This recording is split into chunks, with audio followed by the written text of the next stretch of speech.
coming out of Far From Home, that we didn't want to shy away from the fact that his identity is now revealed. It's out there. And that was certainly always the starting point. And with Eric Summers and Chris McKenna and our director, John Watts, and Amy Pascal, we sat and just started brainstorming. What happens next? What happens to him as he swings away from Madison Square Garden, where that big TV screen outed his identity? And how does his life change and get turned upside down? And more importantly, how does it affect his friends?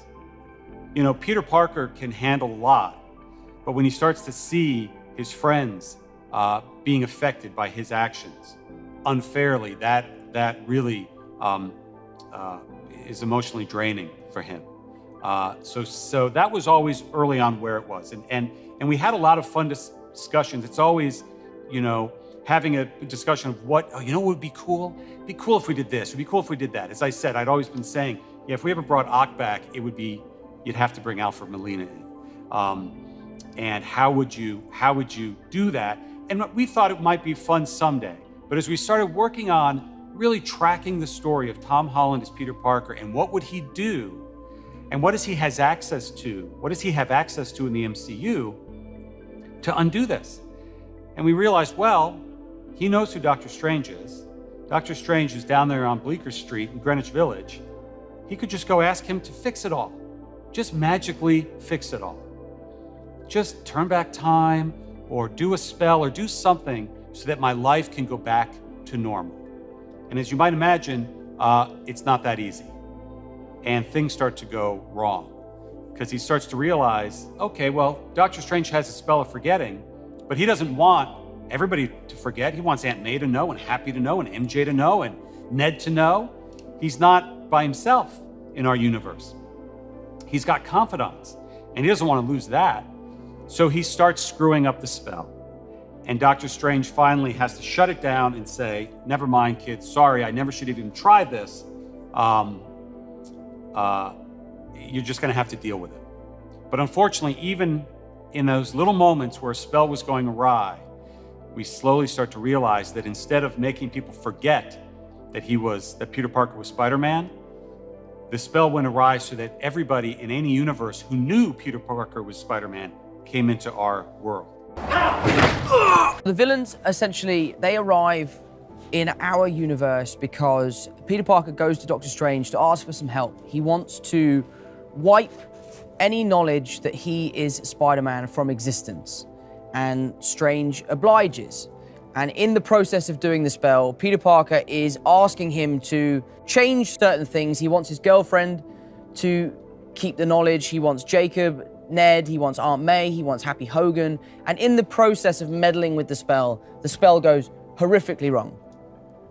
And when I say horrifically wrong, what I mean is that every single person that knows who Peter Parker is in every single universe, which is an infinite amount, is being pulled into our universe. Those people are the famous villains that we know and love from the previous two Spider-Man franchises. So we have Willem Dafoe as the Green Goblin, Alfred Molina as Doc Ock, we've got Jamie Foxx is back as Electro, Sandman, we've got the Lizard. And for me, as an actor and as a fan of Spider-Man, it was so exciting to see them don their costumes again and to get back into character. Hello, Peter.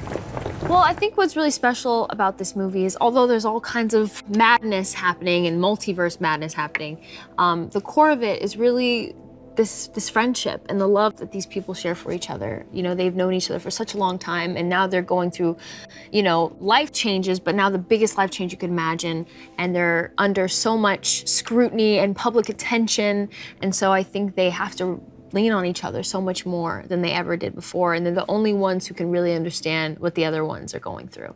So, I don't know, I think their bond is even stronger, and they're there for their best friend.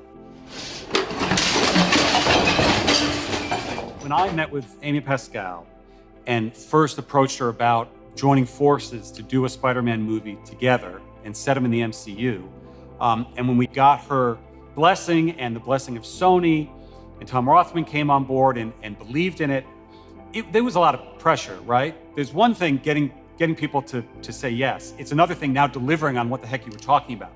And the first step on that is casting and is saying, okay, let's find the youngest Peter Parker who we can grow with and who can do scenes with these other Marvel heroes for the first time. And we knew that Tony Stark was going to be a big part of that. And Civil War was already shooting at the time, and we weren't sure we were going to be able to cast Peter Parker and include him in the initial round of photography on Civil War. But we wanted to make every effort to do that. So yes, we flew, I think, about five actors in and had them do readings with Robert Downey Jr. And it was his graciousness, and he's always so gracious, particularly with other actors, with his time. And that we narrowed it down there with that reading. Then we did one more with Chris Evans, and it became very apparent that Tom Holland was not just an amazing Peter Parker, but he incredibly was an amazing, no pun intended, Spider-Man, because he had both the abilities of a great actor and the abilities of a great gymnast and stunt performer, which was just an added bonus, which continues to blow us away and surprise us. Yeah, I remember he did a giant flip right in front of Evans during that reading and threw Evans off. He couldn't believe what he just saw in front of him. And as I've said, that dynamic between a very young Tom Holland interacting with Robert Downey Jr. for the first time was exactly the dynamic we wanted between a young Peter Parker interacting with Tony Stark for the first time. And seeing our Peter grow and grow out of that, the shadow of Iron Man, as we saw him start to do in Far From Home, in which he completely does now in No Way Home, and really become his own hero. Where am I? We down here in Georgia, baby. Down here in Georgia. With some creativity, you can shoot almost anything here in Atlanta. We have all our stages here. They've taken such good care of us. We are so lucky to be here. There's a great crew here. There are facilities here. There's equipment here. The vendors are fantastic. The scale of what they have is not to be underestimated. And to see it grow and evolve each year, it's great. Badass. And it's amazing to have a single home where we can have 3 or 4 productions going on at a time. The quality of the set build, the paint work, the effects just puts you right back on your game. Full credit to the set designers and all the crew that have just made it look incredible. Can't believe I'm in the Sanctum Sanctorum. There's not a lot of states where you could do that, where they have the facilities and they have the equipment to manage that level of production. You won't know that it's not in New York when you see it.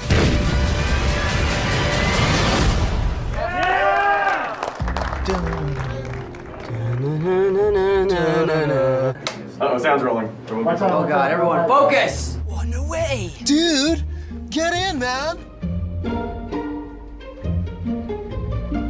What do I do with my mask? It's here.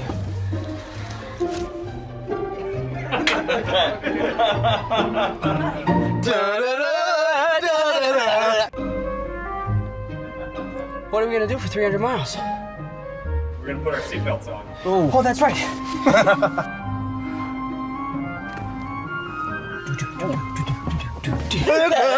Whoa, sorry. I feel like I've forgotten how to act. Appreciate you. Look, man, I really wanted to tell you where we were hiding. Where I was hiding. MJ was not with me this whole time. Hang on. 3, 2, 1. Great. Ionic 5 from Hyundai.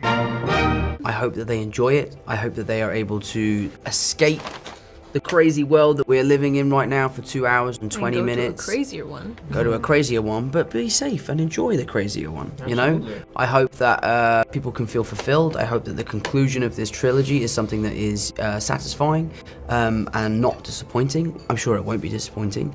And I hope that people will leave the cinema with a greater affection towards our 3 characters. People are speculating on what they can expect, and I hope they're surprised in many different ways when they see it. We've not put out a Spider-Man movie in the holidays before. I remember Amy going back to Spider-Man 2 or Spider-Man 3 wanting snow and the holidays. Begging Sam to put snow in the movie. We have that in this movie. And it just seems like an amazing bit of timing when the world is ready for there to be something to bring us together, even just for a couple of hours in a movie theater. And I think this movie can do that. Yeah, me too.